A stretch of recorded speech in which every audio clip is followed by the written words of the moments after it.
You can't trust everything you read on social media. That's a given. So that's why we're digging into claims. Some deaths are classified as COVID-19 deaths, even if the person died from other causes. Jason Puckett verifies.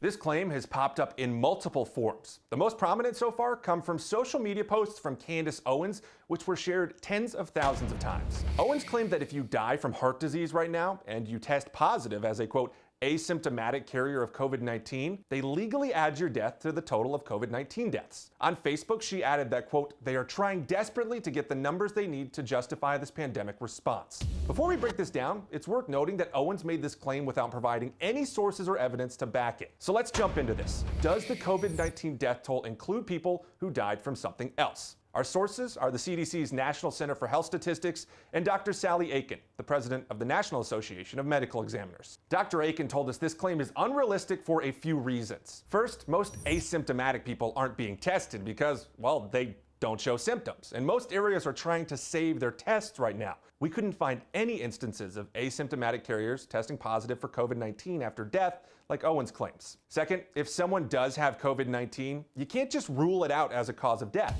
Aiken pointed out that symptoms from COVID-19 could worsen heart disease or lead to asthma attacks or strokes or other causes of death. Aiken said it's likely the virus caused or contributed to their death. Third, determining cause of death is complex. It's done differently in different regions. Sometimes it's a medical examiner, sometimes it's a coroner. The CDC does provide guidance, but it's up to each one to weigh the evidence, test the results, and then determine the cause of death. Dr. Aiken told us that medical examiners and coroners are not part of a conspiracy of death certification to classify all deaths as caused by COVID-19. She actually believes the total number of COVID-19 deaths is being underreported right now because many regions actually lack enough COVID-19 tests. Now, Owens' claims are difficult to completely debunk. We can't look at each body and test to see if they have COVID-19 and what else could have caused their death. But the bottom line is there's no evidence to support claims of a conspiracy to purposefully mislabel deaths as COVID-19. If you're seeing other claims like this out there, send us an email.